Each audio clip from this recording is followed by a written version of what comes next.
effective drawing, principles of effective drawing technique, and technique improvement using biomechanics, what we can do. And after each topic, or maybe in the middle, I stop, you can ask your questions. And if you have questions in the middle after each slide, you can just raise your hand and yeah, I'll try to answer. Okay, so it's pretty informal. And I will start now. Firstly, who I am, who is Dr. Valery Kleshnev. You see, there's a few areas I'm working in. I was an Olympic rower, Olympic silver medal, 1980, a few other medals in juniors and national champion. And then my main occupation, my main job is sport science, masters and PhD, then working in sport institutes in 3 different countries, Russia, Australia, in Canberra, Australian Institute of Sport from 1998 to 2005, then English Institute of Sport. And then actually in 2009 I left EIS. The main reason was a little bit, disagreement about my status as a sports scientist. They at top level coaches and team managers, they prefer, keep the secrets inside the team, not to spread them around. And I said, okay, no problems. I'm happy to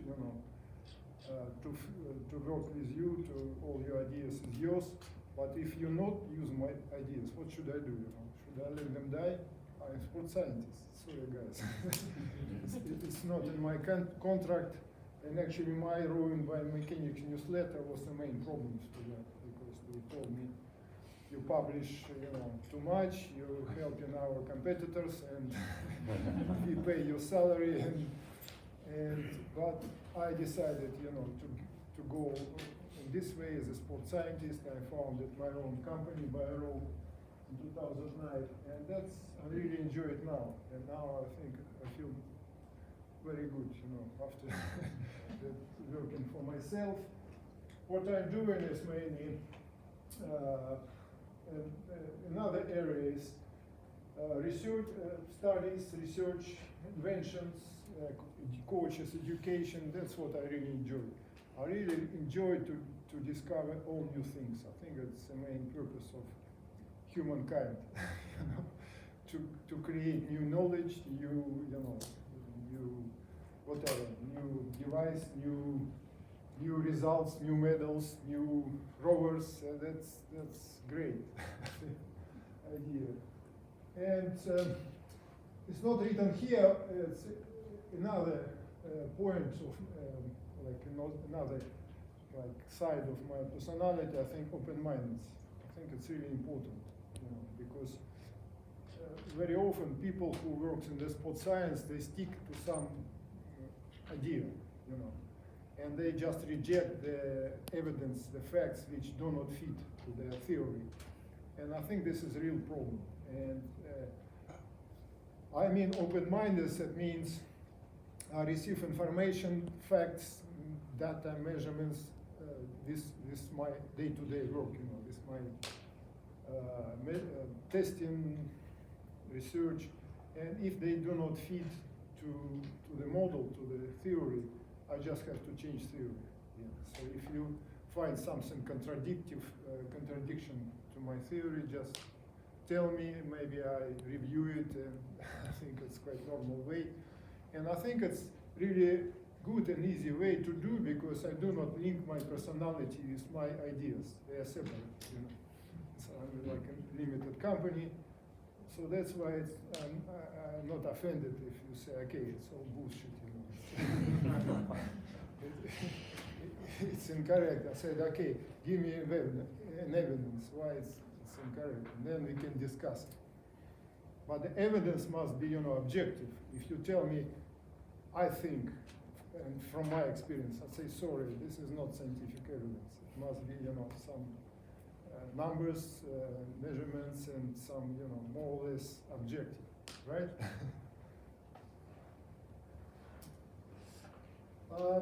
Geography now, I work with many countries. The deep blue is Bio clients, is basically world, from China to America and Europe and Australia as well.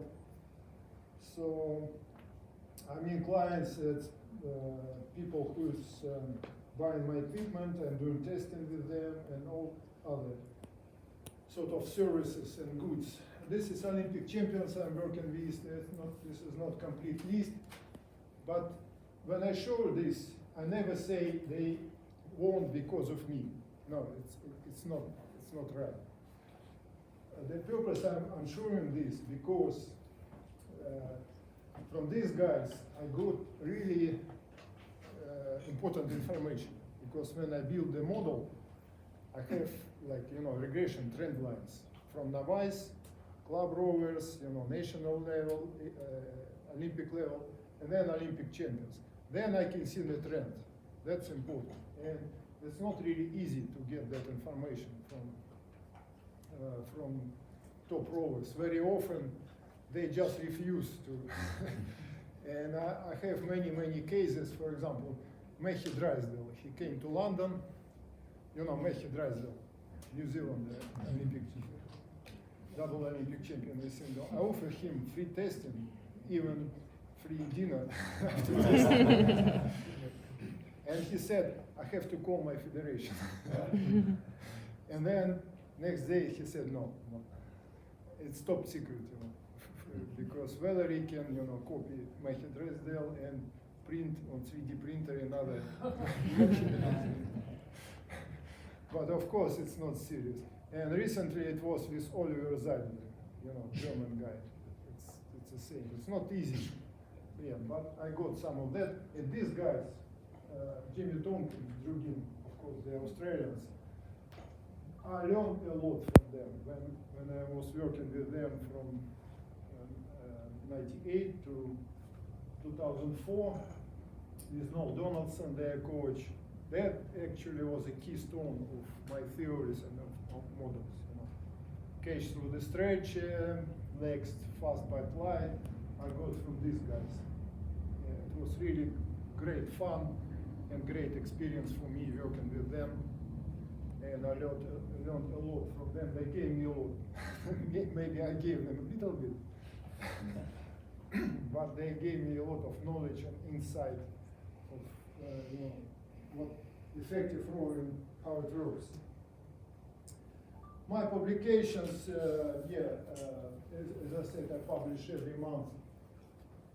Rowing Biomechanics newsletter. It was free, but last year I decided, well, it should be, more or less, because when something costs nothing, it valued as nothing.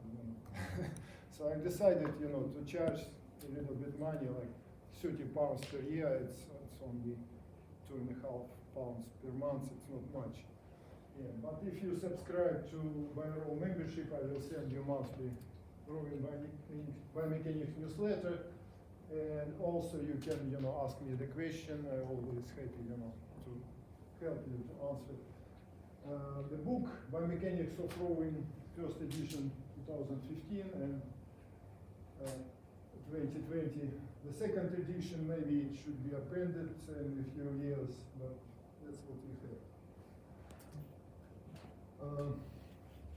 How biomechanics makes a difference to rowing?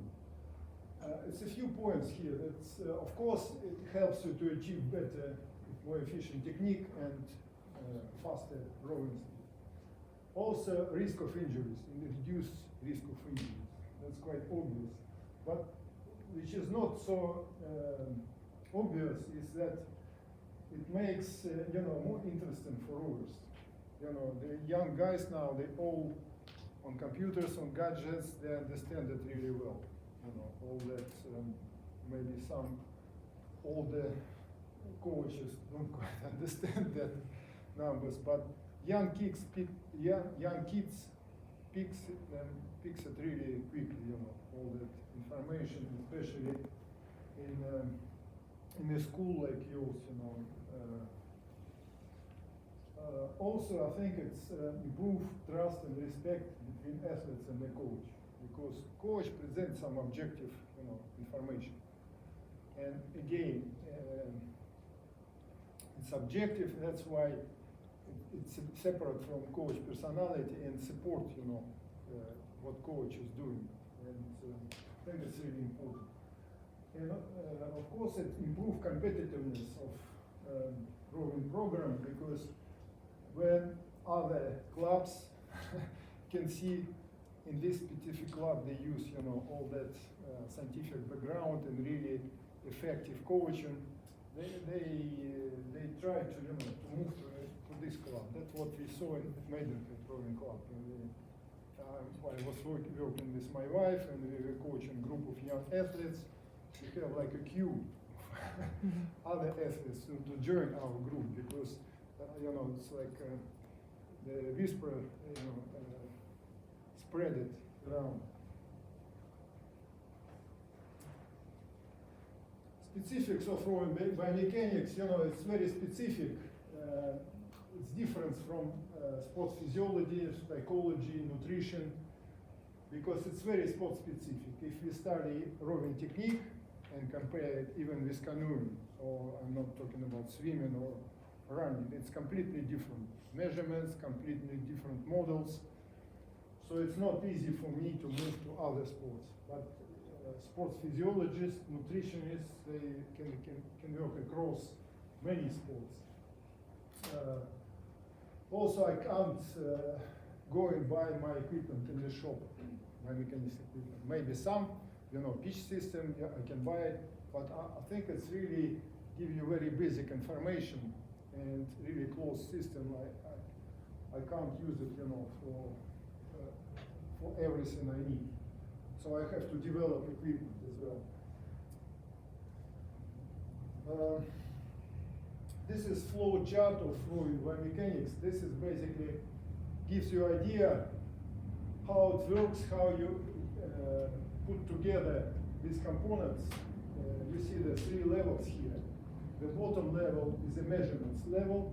This is basically information and data you get from the board. We put sensors on the board, electronics, collect the data, and this is information. We measure horizontal or angle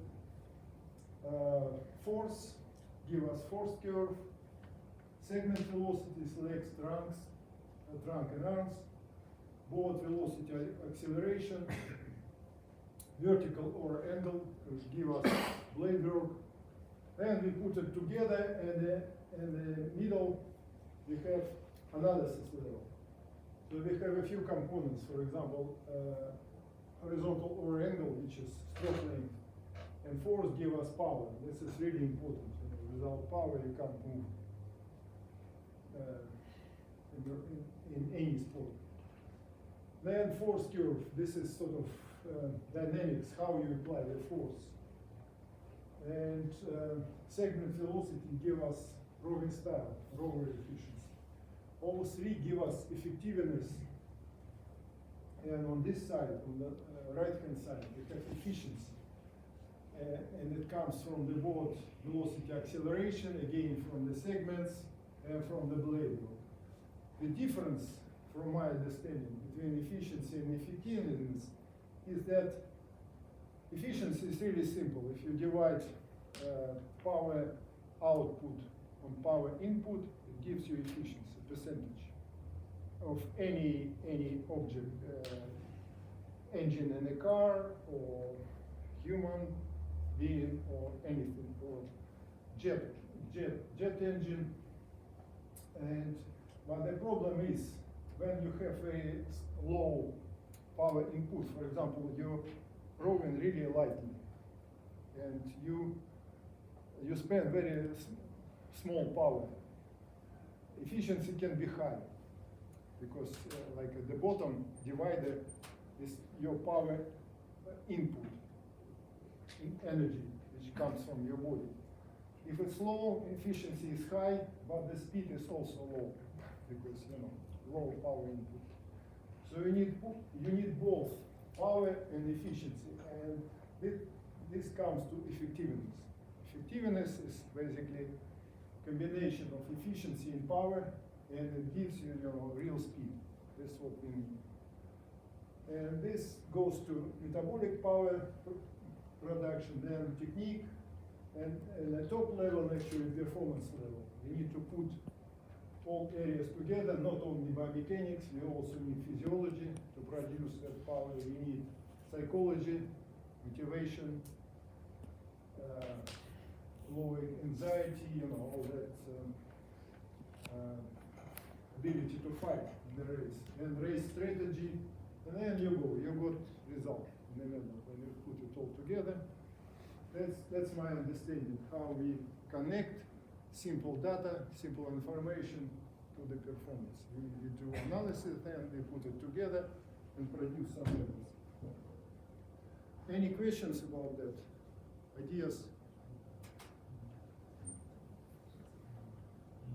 Does it make sense? Yes. Yeah.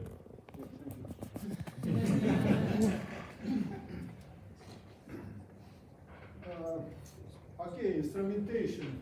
What we do in the measurements here, you see already all angle guides. You have them here. I think it's just very simple, but still effective tool, especially for beginners to set the angles and to create some visual markers, benchmark where they should put the ore in the water, where they should finish the stroke, the drive.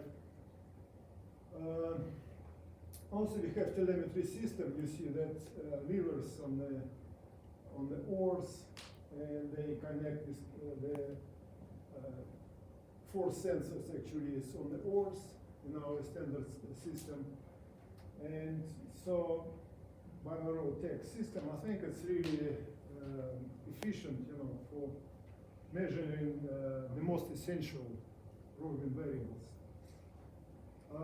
Also, this is my actually, I'm sure you know about NK Empower log. That was my development, my invention in terms of mechanics of these gauges. And then they work together. They produce that electronics and all that infrastructure. I think it's also quite a good tool.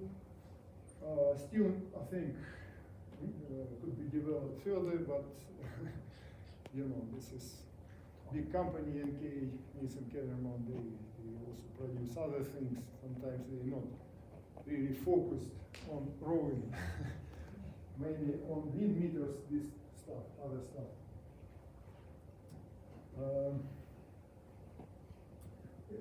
About Biorotec system, as I said, it's quite efficient, and this is the main electronics unit. In the top you see the sensor, the main sensors.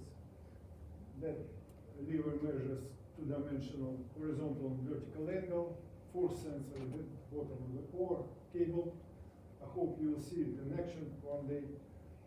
But anyway, there's electronic units. Also, the box has Wi-Fi, so coach can see in real time the curves, and rowers also can see on the tablet PC. So basically, it's a system not only for measurements, for immediate feedback as well. And here in the software, you can see like simple markers.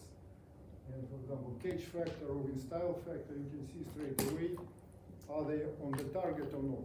So it's really effective tool for improvement of rowing technique. And this is just a list what we do our standard measurements. Also for research purposes, we can do many other measurements like stretcher force, gate force 2D, pin force in 3D. And recently, actually during COVID, we've done very interesting project on oral mechanics with concept 2 to find the efficiency of different blade shapes. They supplied me 3 types of the blade: smoothie, fat 2, and comps, new comps blade. And I developed that new sensors in the ore, and I think it was really exciting because we found 2 new components of blade efficiency. Previously, we thought it's only slippage of the blade in the water. But then I found that actually axial force on the blade, when the blade goes into the water, it has some axial force, which is produced like braking effect. It stops the whole system. And the second component. Another third component is the rotation order in the water. It also spends some energy, and with big blades, it takes more energy, especially at high rate. And what we found, that comb blades, you know combs, they're shorter.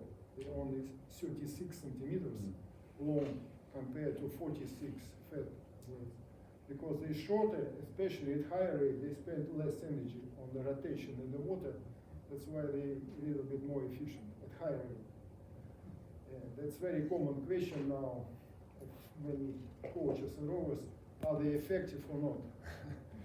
And when I saw them first time, I thought, what a rubbish, they can't be effective because they should slip through the water really easy. Yeah, that's true, they may slip more at low rates, they are less effective than fat, for example. Significantly less effective. But when we increase stroke rate, that oar rotation gets faster. Okay? And because power spent on the drag resistance power proportional to the cube of velocity. So it rises, in a hyperbolic proportion like that.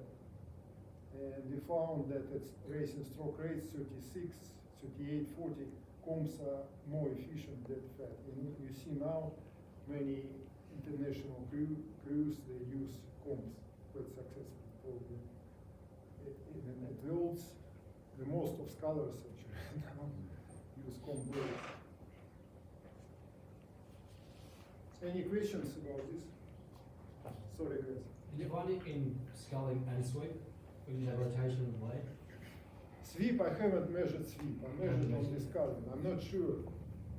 Probably as well, but I don't have data on sweep. This could be another project in the future.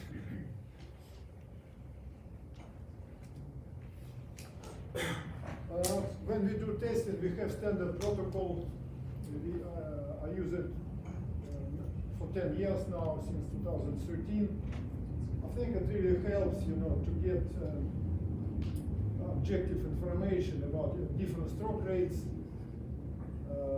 So when I was in EIS, the coaches did similar protocol, but it was always different stroke rates. In the early season they did like 20, 24. Before regattas they did like 36, 40. But it's not possible to compare, low stroke rate and high stroke rate. And I said, sorry guys, we need something standard to measure all range of stroke rates. And then if you want to do it next time, we can make comparison, how you change your technique.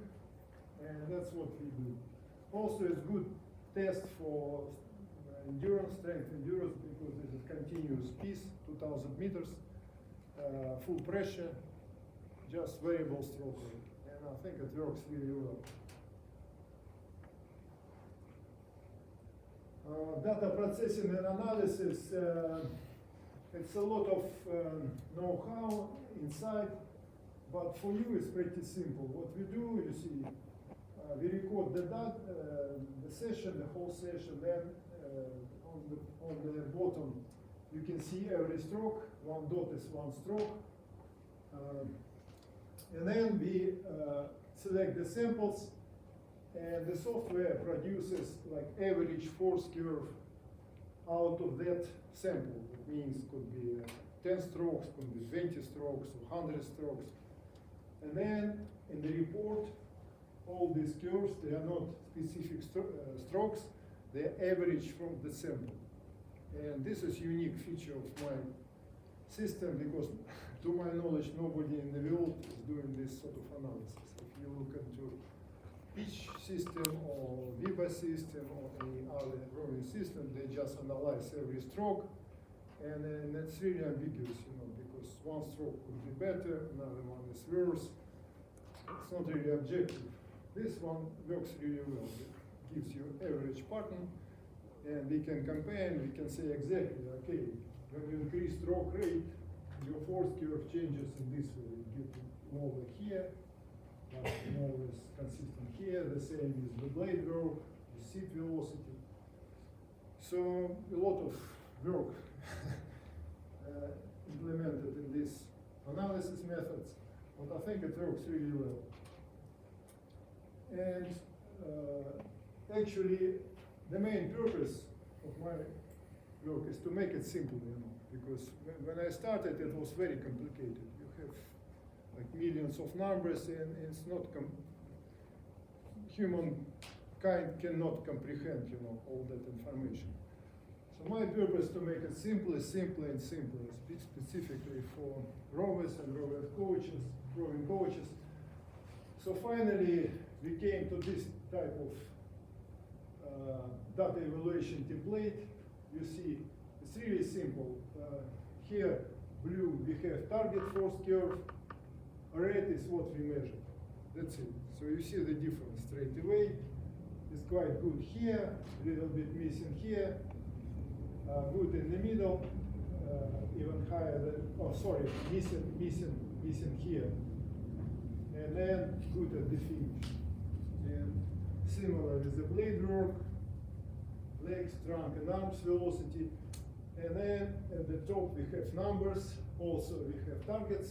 For example, this is for the single women single scull. Prognostic of gold standard time 7:11. To achieve that speed, you need to raise the stroke rate 35, average over 2K. Total angle 106, average force 340 Newton, rowing power 400 Newtons, and then you have more details here, catch finish angle, and then in the middle you have what we measured. And straight away, green means within target zone, red above target zone, blue below target zone. Straight away. And few only 23 variables in numbers, straight away you can see where they are. And I think it works really well, really understandable, and quite objective data. Any questions about methods? What are the factors? So you've got catch. Yeah, I will talk a little bit later about, I think this is really important, rowing factors, and I will explain them in more details. I have a few. Sorry, Valerie, but just before you go on, I understand the actual data, you're measuring that and capturing that. What's the source you use for all the target data? How do you generate that? Yeah, it's a good question. I think I explained it in my publications. In a few words, a combination of two methods. It's biomechanical modeling from one hand and statistics from my measurements other hand. So I try to merge them together. For example, when we have target rowing speed, 7:11, we know the speed, we know the drag factor, we can derive power from that, right? 400 volts. To achieve that power is actually a product of three components: stroke rate, stroke length, which is total angle, and force. Angle and force gives you work per stroke. It's also work number 6, work per stroke, 686 joules, right? And multiplied by the stroke rate, it gives you power. Okay, so this comes more or less from modeling. Of course, but modeling is sort of like check that they're correct. But of course, I try to adjust. For example, stroke rate 35 comes from statistics from what we saw at the World Regattas, the winners. Now we have GPS data published on FISA website, and if you read my newsletters every year, I do analysis of that GPS data. So I publish like a table of average stroke rate for all boat types. In women single, average is 35. This is where it's coming from, right? So when we know power from the speed and average stroke rate, then we split into work per stroke and angles also from statistics, and then force more or less combination of them, right? And other variables also from my measurements. I try to see the trends. That's why it's important for me to have data both beginners, middle level, and then top level rowers, and I can see the trend. I can put some, benchmark for Olympic gold standard. That's how it works. Good question, thank you. Any more questions? Yeah. So you're taking all these measurements on the boat. How do you then translate these measurements to how the athlete achieves it? Because every athlete is going to have a different body shape and type for this type of boat, and you're measuring them. You're taking the same measurements for the athlete, and you've got the same gold standard that they're trying to achieve. How do you translate that? Well, of course, like at the low level, beginners, of course, they're all different. Yeah. If you look into Olympic level rowers, they're pretty similar, I must say. They all heavyweight, quite big, strong, lightweight, they're skinny, but strong. Yeah, they're all quite similar. And yeah, it's a good question, because very often I work with masters as well, from these beginners. They tell me, okay, it's not achievable. There are something like 50, 60% of Olympic level. Can you produce targets for us, for masters? I said, sorry guys. We have 14 board rowers categories, right? Olympic categories. And if I spread every category, into beginners, club level, masters, national level, it'll be like nightmare. So think about these targets like Mount Everest for you. It's somewhere in the clouds, at the top, but at least it's constant. If you do your measurements, okay, today you are 55% of the target. Maybe next year you'll be 60% or 62%. You can see you're progressing, somewhere, also for beginners. And in this way, of course, not everyone can be, on Olympic target. Usually they're below. But when we talk about some other indicators, for example, rowing factors, catch, rowing style, and finish, I must say they are more or less independent on the body build, and level of the rowers, and some rowers have, do them properly, some of them not. It's mainly rowing technique. Yeah, that's why they're really important, really useful. Okay, any more questions? Okay, let's move further. This is about evaluation. We also have many other templates, and we can, for example, can see the whole session, or for one rower we can compare all samples, or for all rower one sample. And here we develop really good methods, what we call synchronization view. We can see how rowers synchronized in the crew, in big board, all around stroke cycle, from cage to middle of the drive to finish. And we just measure timing from the stroke rower, different variables on the handle movement, seat movement, and I think this works really well. And as I told you, the simplest one is just evaluation. Yeah.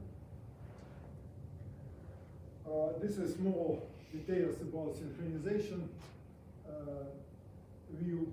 You see this 12 points here, and originally we did it just by eye. When we see, for example, handle velocity, this is catch, we can see how close they cross the zero line. That means they change direction, the same time or not. But now we can see on that synchronization view just in milliseconds, very, very accurately, because this is mathematical interpolation of the timing. And in milliseconds we can see the timing from the similar. This is most important, even more important. The most important is how they change direction on the seat, because in the crew board, movement of rower mass, weight, directly related to the stretcher force. And all rowers are connected through the stretcher all together, through the board. So when one rower change direction on the seat earlier, that means that rover pushed the stretcher earlier and that force transferred through the board. Other rovers feel uncomfortable, you know, they feel something like they're losing support, ground on the stretch. Okay, any questions on this?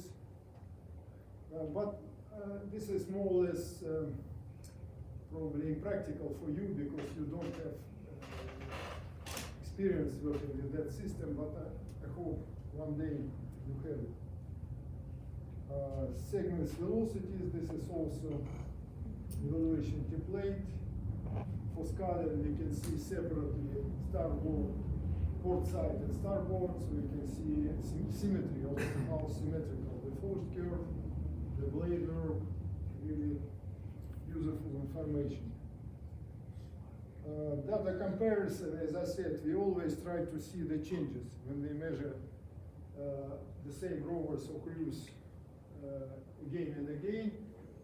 You see different dates here. For example, this is a single scalar, 2012, 2019, 2020. We can see how the force curve changes over the years, and so this is, it's really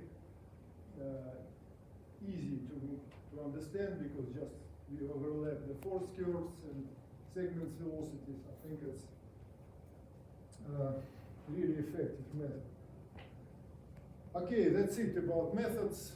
If you have any questions about methods, I can answer. If not, we go in more details how basically in the core my presentation, how we evaluate roving technique. Yeah?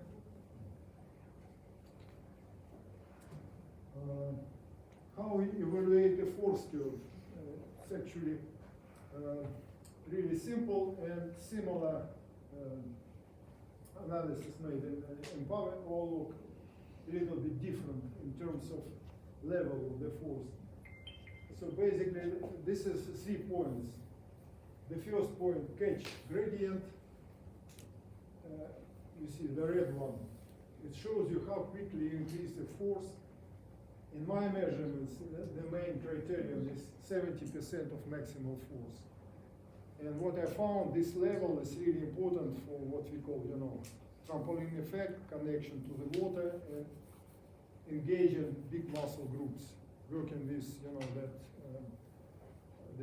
Australian pair, Tompkins, Ginn, and other good crews. We found this is good criterion, 70% of the force, targets 11 degrees sculling, 9 in seat, rolling.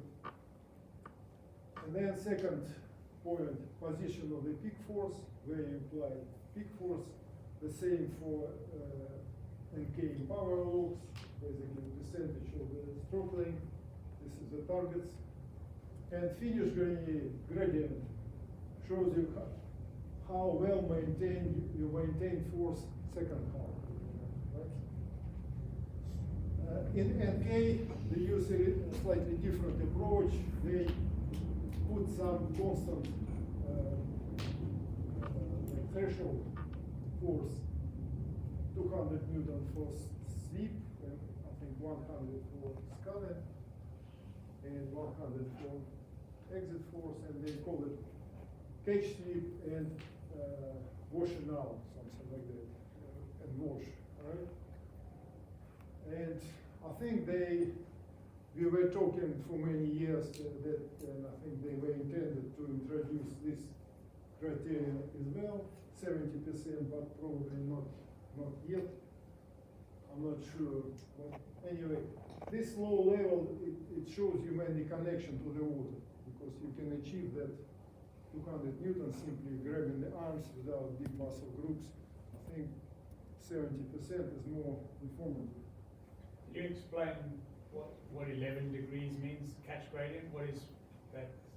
11 degrees means from catch where oar changes direction. Then to the point where the force increases up to 70% of the maximum. And this should be 11 degrees in scala.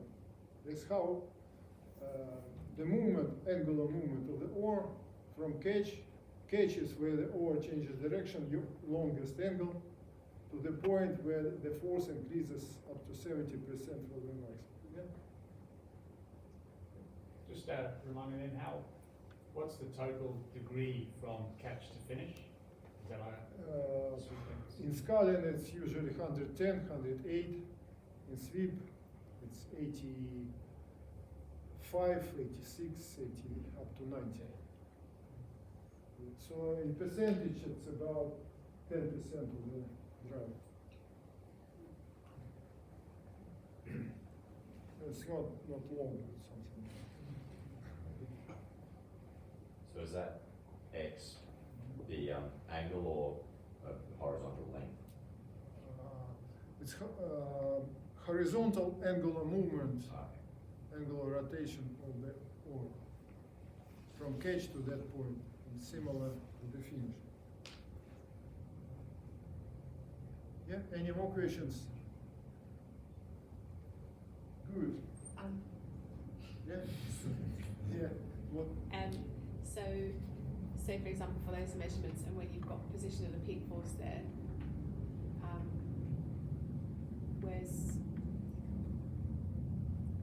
where are you measuring in relation to? Here, percentage of the stroke length. Well, 30% in the 8 means about 27 degrees, from catch, something like that. This is percentage of the total angle of 90, let's say 80, something like 85, 80. Sweep and 110 and scalar. Because on the chart you see it's in percentage of the stroke length from catch to finish, from where points or changes direction. Yeah? Any more questions on this? Okay. Blade row profile. I think this is also quite unique feature of my system, because other systems like pitch and even German system, they do not measure vertical angle. And when we do that, we can create that chart, We put horizontal ore angle, x-axis, vertical ore angle, y-axis, and then when we combine that, we can see basically we represent it as a movement of the blade relative to the water. So horizontal, vertical angle, is water level. And you can think about that curve, this is like a movement of the center of the blade. And I put some picture, you see the blade, how the blade look like. So above 0 means recovery, the blade is feathered, going to catch it here. Then you raise the blade a little bit to square it, the blade goes down in the water, and then drive, and then release and finish. And this is definition how we measure what we call catch slip and release slip. And the words similar, for example, to NK, but they means this is in terms of force. We mean it's in terms of blade movement, blade load. Because catch slip is a horizontal movement of the blade from catch to the point where the center of the blade crosses -3. And when it happens, that means the blade is fully covered under the water. Right? And the target's something like 6 degrees in scaling, 9 degrees in sweep rolling to cover the blade fully. Then the drive movement of the blade should be more or less horizontal. And then release slip similarly. We detect where the center of the blade crosses -3 degrees upwards. That means top of the blade pops up from the water level to the finish. This is release slip or washing out, whatever. And we also have targets. I think it's pretty simple and effective way, to analyze the blade work, and we do it every time for every rover, different stroke rates, and this tool works really well. Questions? Yep. Do you get similar numbers for the slip and wash with this system, which is actually measuring position, versus the one that uses force in the way that the Empower All-Off uses? The beginning of the question, why? Do you get similar numbers using No, yours? of course. No. So the The Empower numbers is very different because there is some small correlation between the blade work and the force. But you can increase force quickly even if you miss the water, if you're really aggressive, you know, hits the water like that, you can have a huge slip. In my measurements, because you know we use only half blade, but good slip in gain power and other way around. You may put the water in the water quickly, but if you do not create connection and force, you have no force, you have long slip in terms of MK, in terms of force, but good measurements in my system. But we also measure force, so we combine these things, but this is different, you know, Yeah. different mechanics. Yeah. Have you done any testing with the Randfoils to stop you going too deep? Yes. What do you think? Your thoughts on them? Yeah, it's tricky actually. Ian Randall sent me at the very beginning when we invented them. And I have to tell you the truth. I tested them with 4 scholars, and one scholar was faster. That guy who puts the blade too deep. For other scholars,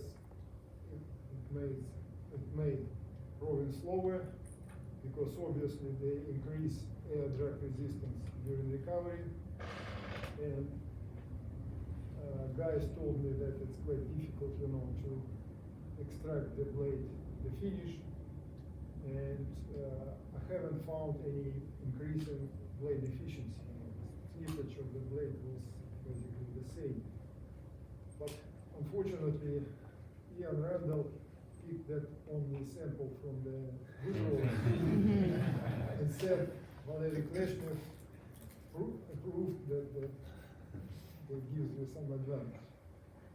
And I can't do anything with that, but from that time I also, before I do this sort of collaboration, I put forward NDA agreement and I said, okay, you can refer to my information only from my written approval, you know, after my written approval. So it was quite a bit of lesson for me. That's to answer your question.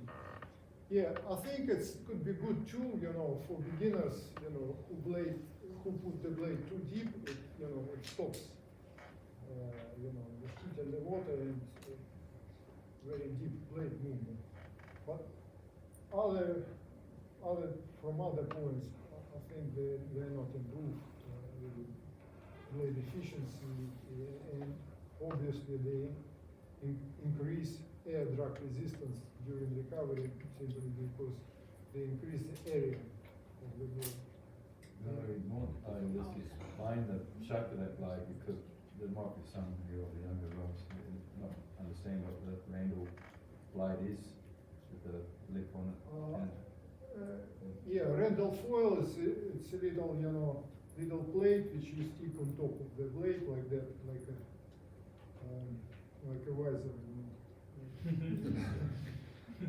And yeah, and it prevents, you know, burying the blade too deep. I just wonder, what's your opinion on air in the puddle itself? Is it going to get sucked in, or do you want to have a nice tight puddle? You mean the bubble? Yeah. Of course, you have a bubble, but I'm not sure. I don't have sensors to measure the bubble. I can give you only, you know, my impression. You should have it because it's low pressure behind the blade, and this is a principle why the blade have resistance. You have high pressure in front of the blade and low pressure in the back of the blade. Yeah, so you should have some pedal, but if it's too big, this simply happens when you know, how to say it, missing the water and you use only half blade. You have huge splashes and the bubbles, but a lot of slippage, and that means you move the water more than the rover in the board. Yeah, but sorry, I don't have hydrodynamics, a little bit different area, because people very often ask me the question about boards and oars, which board is faster, you know, the banana shape or log shape. And I said, guys, it's a little bit different, hydrodynamics and biomechanics of rowing. Yeah, I work mainly with rowers and, you know, this rowing technique. Okay, yeah. How do you calibrate the water level for this graph? It's a very good question. You look into the core. It's not easy. We try a different way. For example, at the pontoon, we put the blades flat on the water, and I push the button. The system records this position. This is one way. But the main problem is the board rolls. And because we measure vertical angle from the board, we have to put correction on the board roll as well. So sometimes we produce quite strange results because, you know, it's a board roll, but we have gyro in the electronics, so we can put some correction, but it's quite tricky. And usually we just find when using combination of the angles and force, we find the point where the force increases, and we assume this is like entry of the blade. And somehow with some statistics and video combining video analysis, we made a little bit know-how how to do it. But it's a good question, not easy to do it. Does the boat rise as it's going faster? Yes. So Well, you have to rise, I'm not sure. It's about board hydrodynamics. What we know, big boards, especially on the bow seat, it rises because of the pitch of the board. The board goes like that. And rowers who are sitting in the bow of the 8, it could be about 5 centimeters vertical movement. It's another problem of measuring vertical angle and producing these charts, because sometimes they're not really accurate, because, you know, vertical movement, the board roll, it's not stable system in rowing. Can you gyro measure vertical variation? Yeah, we can somehow indirectly using gyro, we can measure actually 3-dimensional or board rotations and derive some, you know, some correction, but, you know, it's a lot of math and hit and miss things, yeah. Any more questions? Yeah. So at Olympic level, this is, I've worked with some of your tools, and this is very interesting. But in terms of translating that to a school level, and I think lots of the coaches here at the school level, I think one of the biggest differences that we find is that we have, you touched on it earlier, we have different shape, different size of athlete. So when we're trying to set up a boat to fix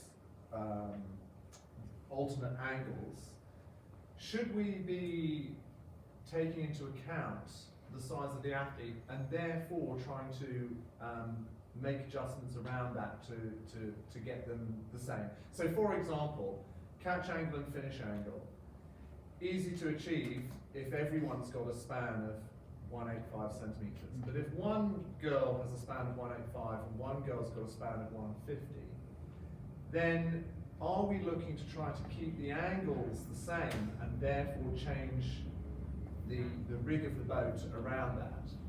Do you see my question? So I'm saying, should we be looking to take the information from the Olympic athletes and say we want to try and create consistency across that information at a school level, but because we have different athletes, do we adjust around it?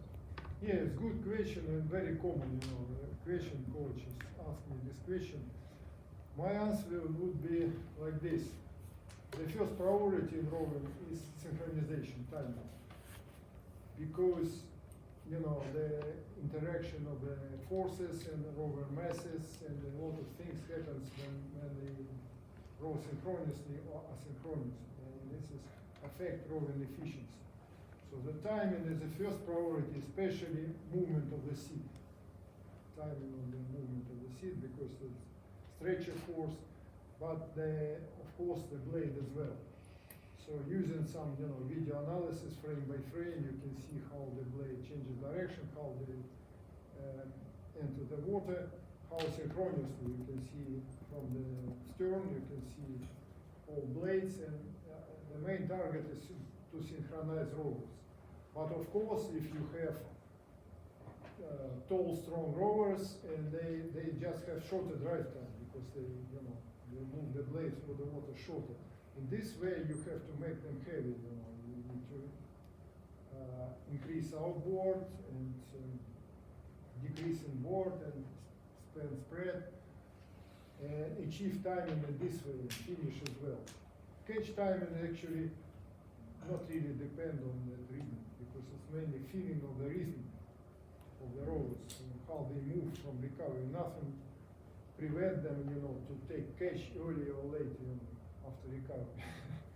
But finish timing, of course, depend on the rhythm because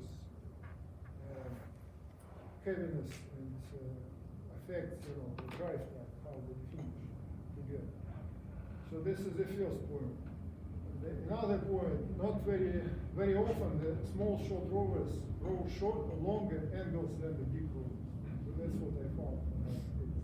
Because they have good flexibility, they reach quite long, and lightweight rowers, I measured, Denmark lightweight main 4, they row like 92 degrees, 60, 61, 62 at catch, very long angles, and the short guys, 180 and below. And other big, tall guys, they row like 85, 86 degrees. So, but of course you need, there's no single answer for it. You have to look into dimensions of the rower, proportion of the legs and torso, and all these things, seat movement. They're like a main benchmark for catch. Shins must be vertical, in sweep rower it must be good compression. Basically your thigh must be should put your chest on your thigh, good rotation of the shoulder, and sculling is also good compression and stretching your shoulders. Yeah, so there is no single answer for this. that's why we need coaches. Different rowers, but again, main priority is timing. And you can see even at Olympic level, I think last year, Romanian double won gold medal in Ratice. Basically, if you look at catch, it's like that, angles. The stroke row is so much longer, you can see it with naked eye. So different angles. They are world champions. And that's the setup, technical aspect of it. Then there's another aspect, isn't it, coming down to a school level. So you talk about timing at the front end and the seat timing and the pressure on the foot plate being taken by that. So at Olympic level, we often find that we can try to coach getting on that front end quite firmly. And we're looking for that 70 degrees and 70% quite quickly. But then at school level, my experience has been, so just help me a little bit, my experience has been that we're so all over the shop that actually to take the pressure off the front end means that we have the opportunity to come together later in the stroke. So I find myself wondering if I should try and aspire for Olympic level timing at the front end, or do I try and bring that down to a school level to say, oh look, if we're just soft at the front end, then eventually our timing will come together sometime during the drive phase. Where do you think I should be heading towards? my single answer will be you should teach proper technique from very beginning, because later it's practically impossible to change.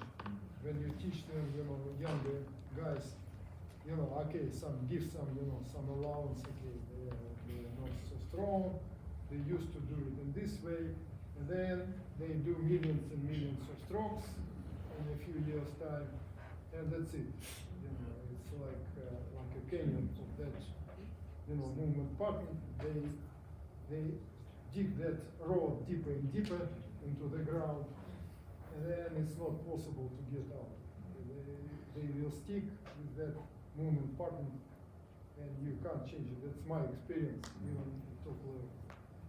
So I think it's a good idea to teach from very beginning proper, technique, good stroke length, dynamics, connection, force curve. It should be from very beginning. If you keep proper posture, straight low back, it's very low risk of injury, I can tell. Because injuries mainly happens when they have weak, loose, low back, or at the finish they very often do that. It should be finished through the hand and back using these muscles, lats, rather than using the stomach muscles to return the body. That's where the rib stress fracture coming from. That, not that, And yeah, the single answer will be teach from very beginning Olympic level technique. That's the best idea. Good.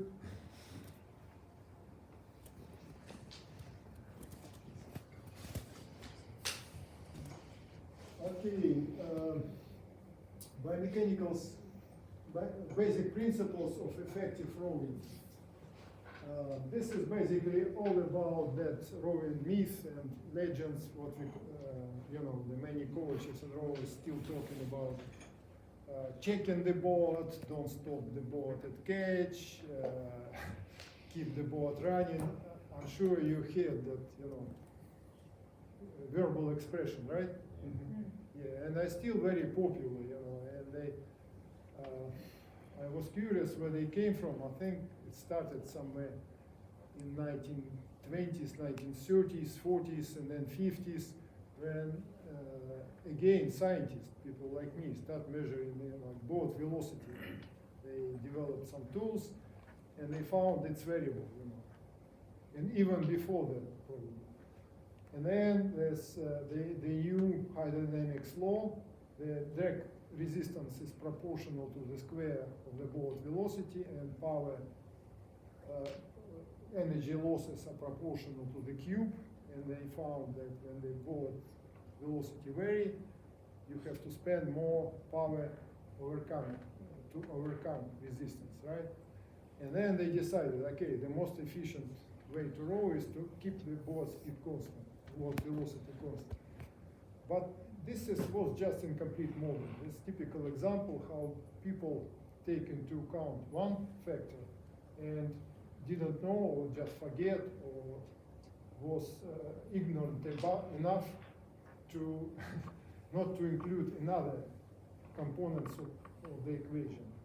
And there is many other components, and the most important is inertial efficiency, because you also, in rowing, you have to spend energy to move rower relative to the board, right? And it could be much more energy than you spend on that variation of the board speed. And when we measure acceleration of the board, you see this curve is the board acceleration. And what I found from very beginning, and all other rowers, all other scientists, I'm sure they found similar way. And this time you can measure acceleration very easy. Every smartphone has accelerometer. You can just download an app and measure boat acceleration, and get this sort of curves very easy. Yeah, but for example, this is man's pair, this is Tompkins game. Let me see. And the blue is some national level pair, right? This is also Olympic champions in the lightweight men's double. This is Zach Purchase and Mark Hunter. And this is another guys. And every time we measure top rowers, they have deeper negative peak, very deep but narrow, and also it's very important, they have that first peak and very steep gradient of the board acceleration. So basically what happens, board stops momentarily mediate that catch, then it bounces like a bounce, accelerates really quickly. And that time we called, I called it trampoline effect, because it's like trampoline, the board recoils and bounce. And this is just very clear evidence against all that theories about board check. You should not stop the board. You must stop the board at catch. Yeah. Sorry if I'm interrupting, but because you are showing their boat acceleration only, like that's also a function of the athlete's body, their power, their forces, everything else. Yeah. And probably bigger rowers create more of it. Also, it's boat acceleration, not overall boat speed. So they're faster despite their boat check. Could be an alternate viewpoint. They're still fast despite the check that they produce, those elite level athletes. No, I think they faster because of the board check, Ah. because okay, velocity is directly related to the board acceleration because this is derivative of the acceleration. It's very simple. Acceleration, first derivative of the board velocity. No, I understand that. Yeah, and well, it's a lot of things, but in a few words, of course, it decreases velocity at catch. Yeah, but first of all, lower velocity means less energy on the drag resistance, right? So why you focus on that? If you spend less energy on the drag resistance, you should be, you should prevent very fast acceleration of the board during recovery, because this is where velocity is the fastest, and you have the highest drag resistance force in recovery, not at catch. That's the first point.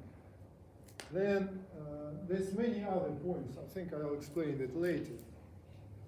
Yeah, why the board check that deep negative peak is really efficient. Yeah, just a few more slides. This is about what we call trampoline effect. This is steep gradient, and I even have this video of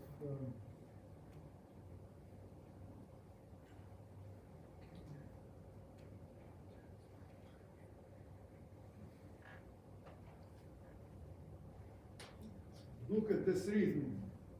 You know these guys, yeah? Tommy Hinsgini. Multiple Olympic champions. You see, it looks really light, easy, effortless rowing, right? You basically, the drive is just really quick, very fast legs drive. The blade hits the water, very fast connection. And this is what we measure from these guys. And there's another video, Duncan Free in a single.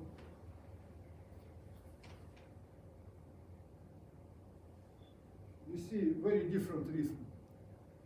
Very patient at catch, really slow at catch, and then acceleration during the drive, yeah?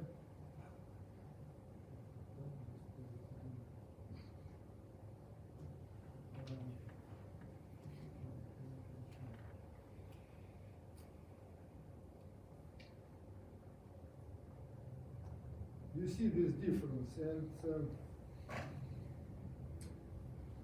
when I compared actually blue curve is from Duncan Free in the single, and red curve per row is from the pair. You see the difference in the force application very quick, fast, steep force gradiented catch, not very high peak force, and you see deep board acceleration, that bouncing of the board first peak, and then yes, the deeper board velocity here, but then faster acceleration of the board during the drag.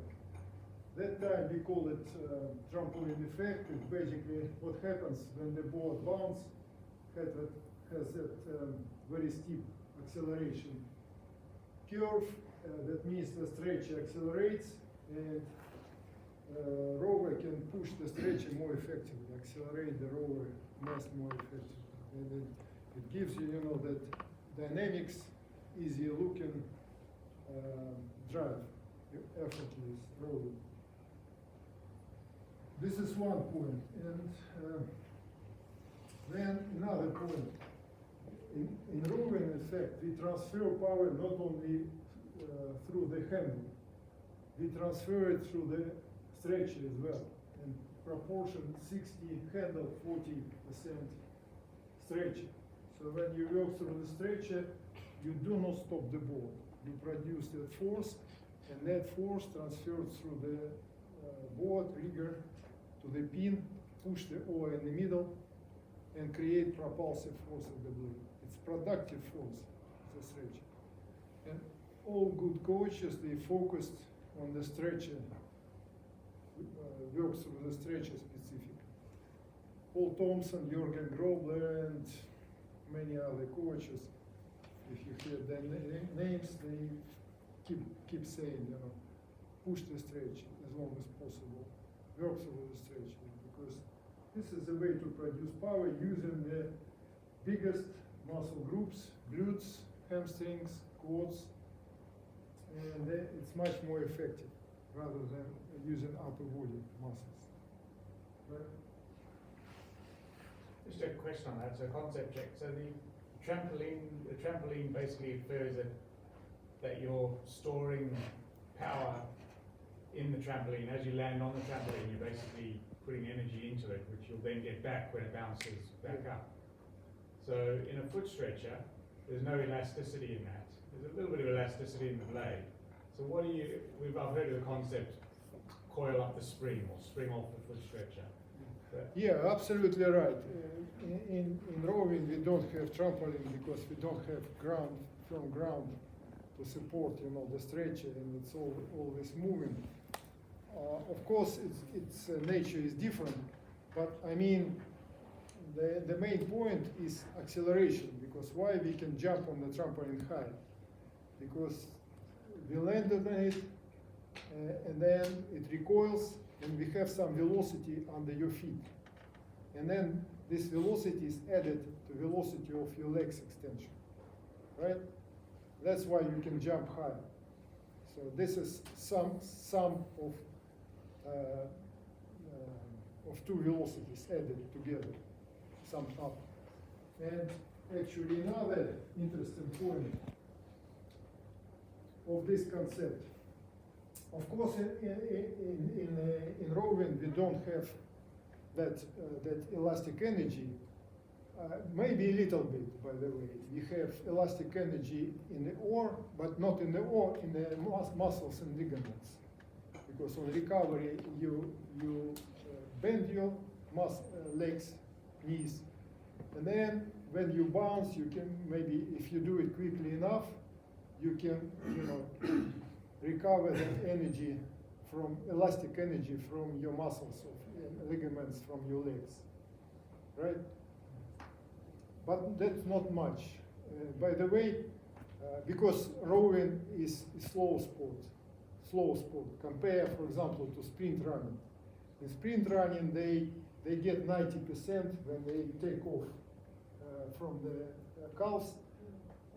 90% of energy comes from elastic energy, the muscles and ligaments. Only 10% added from the muscle contraction, right? That's why you can see Paralympic sprinters running on that, on springs really fast. And that's the effect. In rowing, we can't have it because it's much slower, and but you still can help it. And that's why I keep saying bounce from the stretcher, bounce. Do not stop at the stretcher at catch. When you stop it, it's really bad because you are losing all that elastic energy and trampoline effect, everything. Yeah.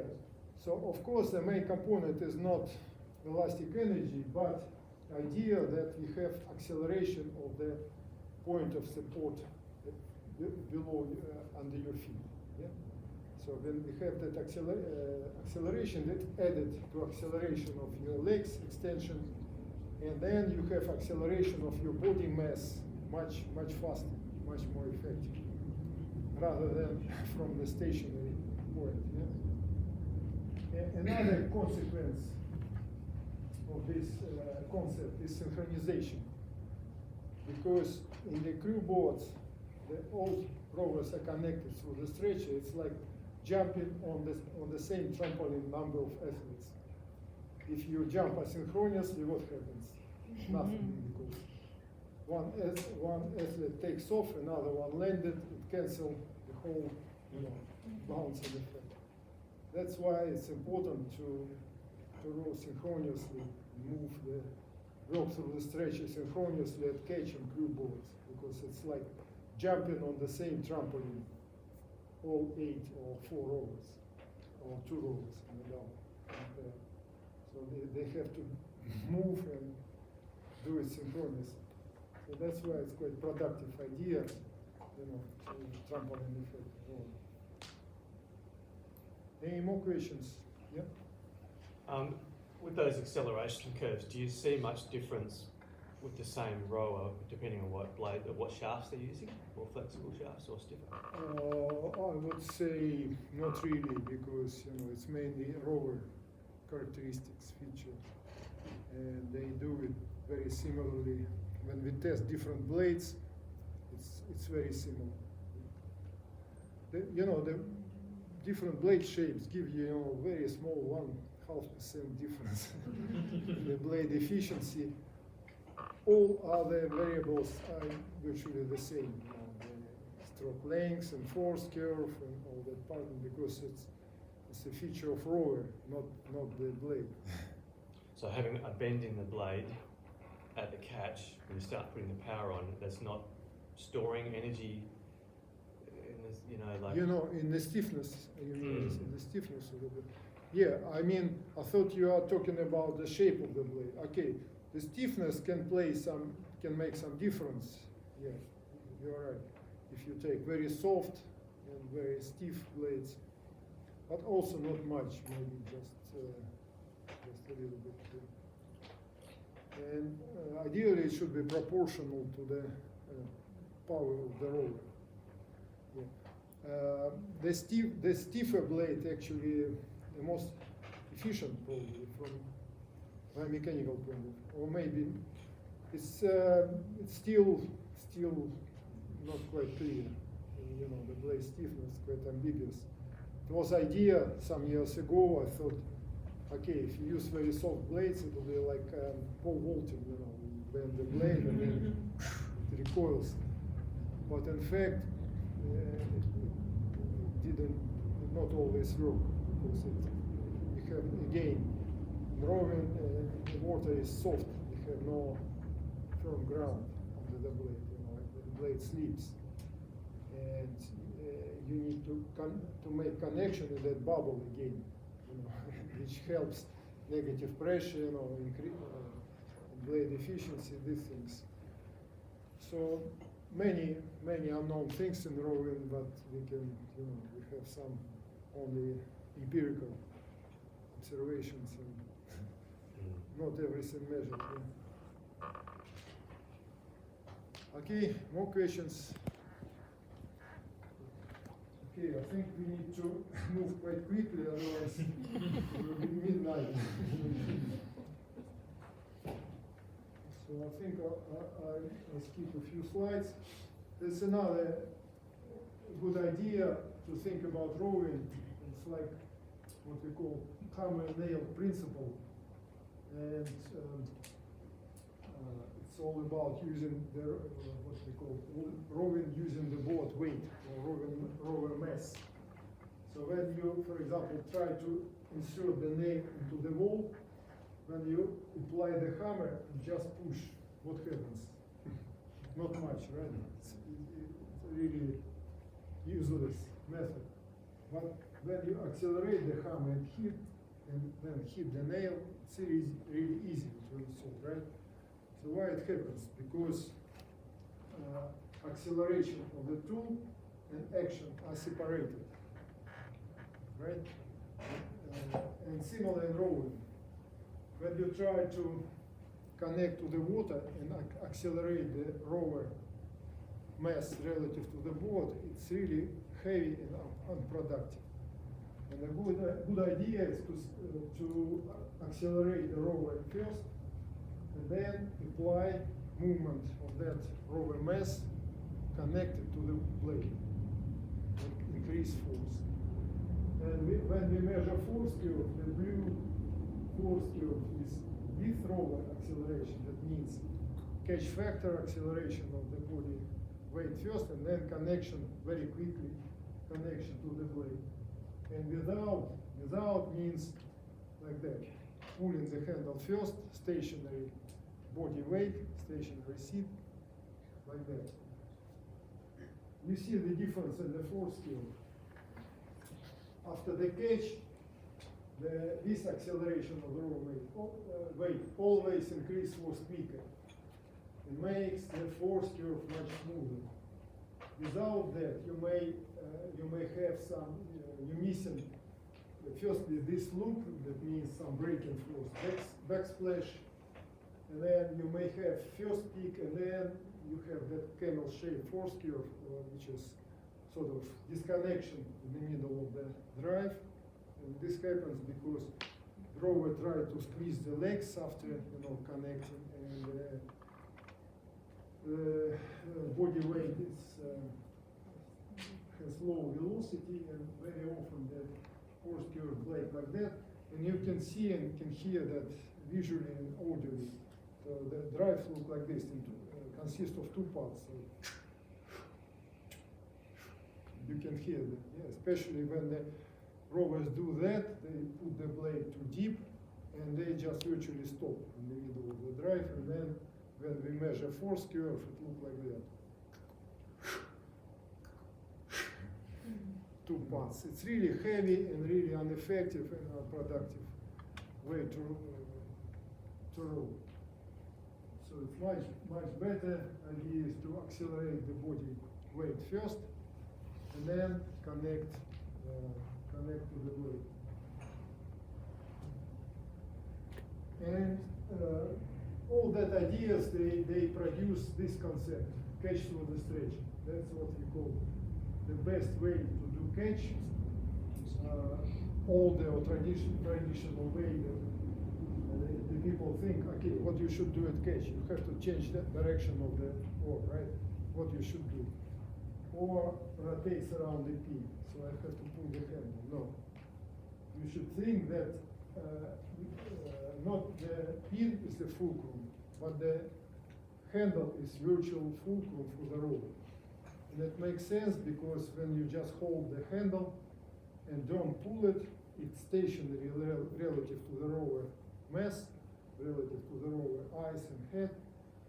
And you work through the stretcher, and when you do that, you transfer the force and power through the rigger, push the oar through the pin in the middle, and produce propulsive force, connect the blade to the water in this way, in the middle of the oar. And because in this way you use longer outboard rather than inboard, you can accelerate the blade much quicker and connect to the water much quicker. That's another reason why we can increase force quicker, and it's much more dynamic, productive, and efficient. And to do that, you have to work through the stretcher, kick it, stop the board. This is create that board check, and this is the main reason why it's effective. The board check and the board acceleration, the whole number of ideas concept principles are connected together, and this is the main principle, catch through the stretch idea. And to evaluate it, the first time we did it like by eye, we just measure handle velocity and seat velocity, and we just focus here how they related, how they cross zero. And then I developed what we call catch factor, and it's very accurate indicator.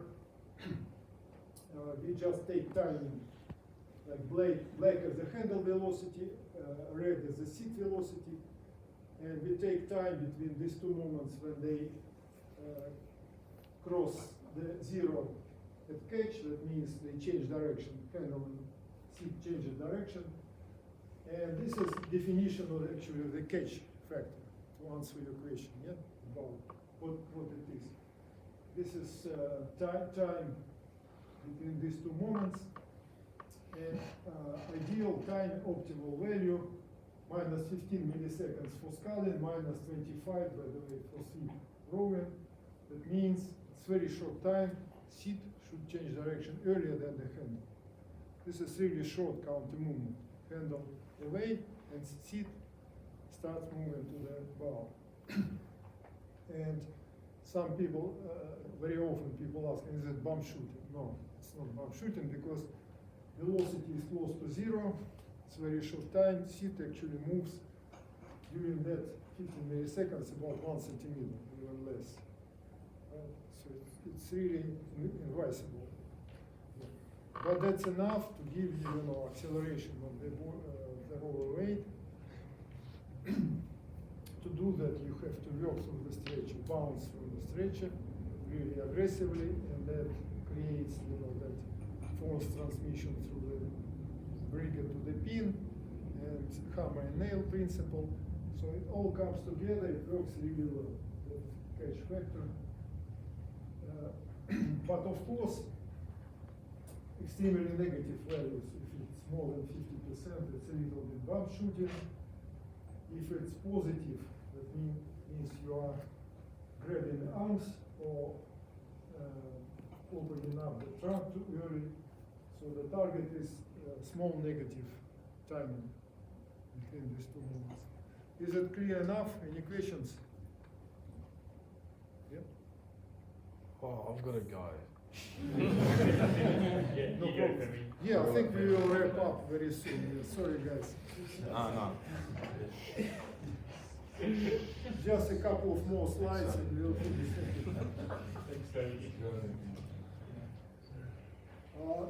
Just a couple of other points. The main ideas, concept. When during the drive, this is concept of transition point, also very important. We developed it working through another Olympic champions, like British lightweight double, 100 back perches. And the transition point is position of the rower with square knee angle, 90 degrees knee angle. And what happens, the mechanics of force transmission dramatically changes at this point. Before this point, usually the heels detach from the footboard. You push the stretcher through the heels. You basically use quads and knee extension, accelerate the seat and body weight. Trunk angle should be constant before this point, because if you open the trunk before this point, what happens? When you open the trunk, you push the knees down and you collapse the knee. That means your quads muscles work against glute muscles, because you do that and basically it prevents knee extension. That's why from catch to transition points, you should use on the legs and start opening the trunk, opening the hips at transition point. Knee angle 90 degrees, handle position somewhere on top of the stretcher.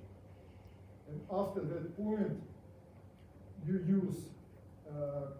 quickly transfer focus from the quads to hamstrings and glutes, and opening the hips, you push knee down.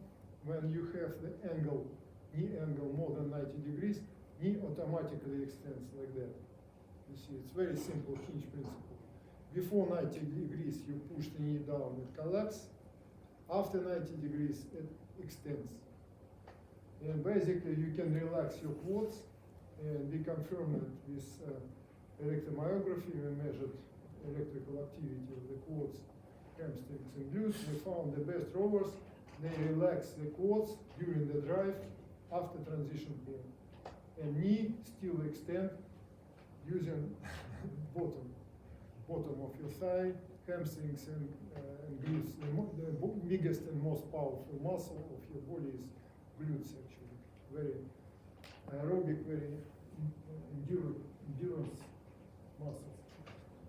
So that's the key idea of transition point. Knee extension before using the quads, then switch to hips extension, start opening the trunk, right? And actually definition of the rowing style factor is based on that concept. So basically, rowing style factor, what we do, we found that transition point happens usually about 20% of the stroke length. And what we do, we just simply measure movement of the seat and movement of the handle from catch to transition point, then divide seat by the handle and get percentage. And this is definition of the rowing factor. I think it's really simple. So 100% rowing factor means the same movement, seat and the handle. Target is 90%. It means you can start opening the trunk slightly. But main 90% comes from legs. Means legs first.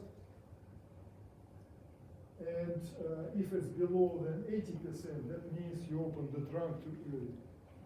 Right? So it means contribution of that legs getting lower and lower. Higher than 100%, that means real bump showing or slide shooting. It means seat moves faster than the handle. That's also not good. So target is from 80 to 100, somewhere in this range, 90 plus minus 10%. Is it enough? Clear? Any questions? Have you done any testing on the bat logic foot plates that give you that quicker heel Not strike? really, not really. Yeah. So, we were talking about some measurements, but I'm not really convinced that they gives you some advantage. I'm not sure. From biomechanical point of view, they don't convince me. So.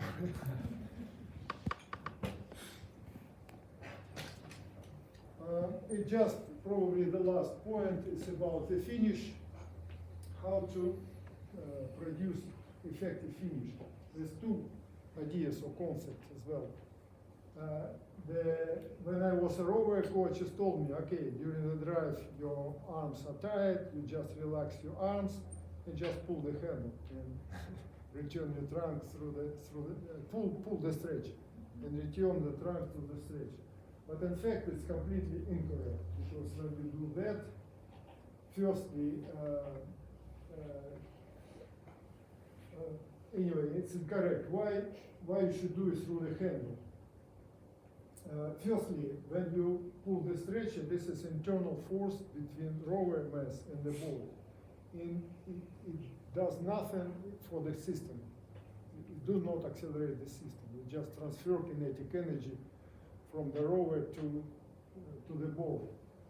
When you do finish to the handle, you still can produce some propulsive force, which is the only external force which moves the whole system forward, board and rower. So that's the main advantage. You still produce some propulsive force. And what happens, you transfer kinetic energy of the movement of the rover body into propulsive force and kinetic energy of the whole system, right? And then it's another important thing is point 2. When you try to finish through the stretcher, you pull the stretcher and the stretcher force is much lower than the inertia force. Inertia force somewhere located at the middle of the chest. This is the center of mass of the moving body of the trunk of the rover. And this has created a leverage and torque. And that torque must be balanced somewhere. It's balanced on the seat force. And this increases the seat force dramatically. So we measured seat force in Canberra. Actually, it could be 150, 170% of the rover weight. It means 100 kilo rover produce 170 kilo force on the stretch at the finish. If they do it improperly, this through the stretch. And you can see the board bounce like that. When the rover have that extensive trunk movement and then stop it through the stretcher, the board just goes down, and this increases water displacement and drag resistance force, create wave resistance. It's really unproductive. And also it's very important, it puts a lot of load on the stomach muscles, basically, and it creates some risk of injuries of rib stress fracture, and it's really unproductive. So I wouldn't touch another points that's important, but the only effective way to do the finish is through the hand. Very good drill if you take the feet out of shoes and try to roll normally. You cannot pull the stretch, right? And you can teach how to do the correct finish. And it must be through the hand. Very often, especially in sweep rowing at low rates, rowers do it like that. The finish. I'm sure you saw it, yeah?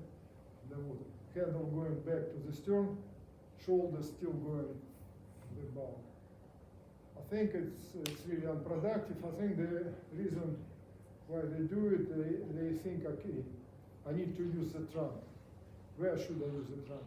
It's heavy to do in the middle of the drag, yeah? Because it's a lot of pressure. But it finishes, it's easy, nice and easy, good posture, but it's really unproductive. You should do it finish, you must be on top of the handle, not away from the handle, right? And just the last point about evaluation of the catch, we also developed this indicator, finish factor. We can measure it now in small boats when we measure shoulder movement. It's again, it's timing between moments when you change direction on the handle and on the shoulders. And that must be negative. Again, it's like COVID test, must be negative. Both catch and finish factors. If it's positive, it's not good. That means shoulders changes direction earlier than the handle. 50 milliseconds is optimal value. That's an indicator. Okay, I think the time is over. So very briefly, the main principles: catch through the stretcher, correct rowing style, legs, trunk, arms, sequence of the body segments, finish through the handle, finish factor is good indicator, front loaded, fat, smooth force curve, good rhythm, relaxation, very important, micropulse, very common question about micropulse. Think mechanically it doesn't give you much, but it gives you relaxation, taking breath, recovery, blood flow through your muscles, and that's important, not to rush on recovery after the finish. And probably that would be it. I would skip. Thanks for your attention. And I would be happy to answer if you have more questions. Thank you very much.